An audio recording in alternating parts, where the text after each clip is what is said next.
সাম্প্রতিক সময়ে দেশে ঘটে যাওয়া একের পর এক বর্বরচিত ঘটনায় উদ্বেগ উৎকণ্ঠা ব্রিটিশ বাংলাদেশিদের।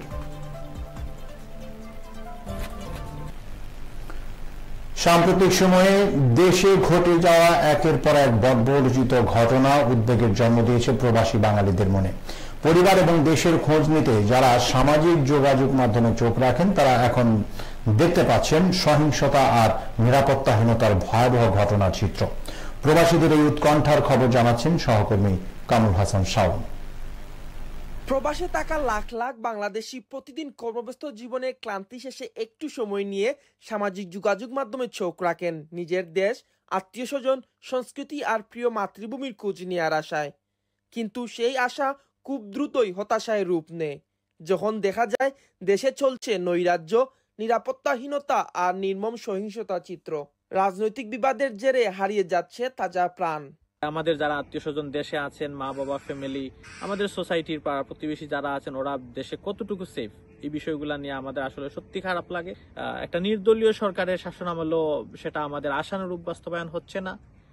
সামনে নির্বাচন হবে, আমরা সবাই নির্বাচন চাই। প্রবাসীদের মনে প্রশ্ন তুলে এই কি তবে সেই বাংলাদেশ যার জন্য তারা স্বপ্ন বুনছেন, যার গৌরবে তারা বিশ্ব দরবারে মাথা উঁচু করে কথা বলেন?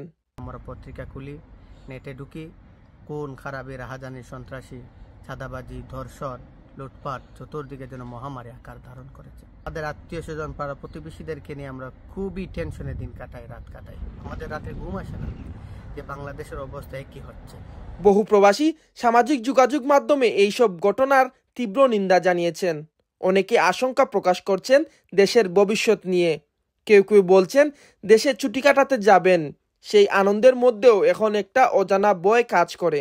দেখলাম 10% চাঁদা না দেওয়ার জন্য একজন ব্যবসায়ীকে নির্মমভাবে পাথর চাপা দিয়ে রাস্তায় ফেলে হত্যা করা হচ্ছে, কিন্তু তাদের আইন শৃঙ্খলা বাহিনীর কোনো ভূমিকা পালন দেখা যাচ্ছে না। দেশে থাকা পরিবার পরিজন আছে তা নিয়ে আমরা প্রবাসে খুবই দুশ্চিন্তায় আছি। বিশেষজ্ঞদের মতে সহিংসতা নিয়ন্ত্রণে কার্যকর আইন প্রয়োগ, দ্রুত বিচার নিশ্চিত করা, সামাজিক সচেতনতা বৃদ্ধি করা একান্ত প্রয়োজন। বাংলাদেশের উন্নয়ন তখনই অর্থবহ হবে যখন দেশের মানুষের নিরাপত্তা নিশ্চিত হবে, মানবিক ও শান্তিপূর্ণ একটি সমাজ গড়ে উঠবে। প্রবাসে থাকা প্রত্যেকটি বাঙালির হৃদয়ে ভরে উঠবে গর্বে, ভয় বা লজ্জায় নয়। Kamrul Hasan Shaon, ATN Bangla, UK, Northampton.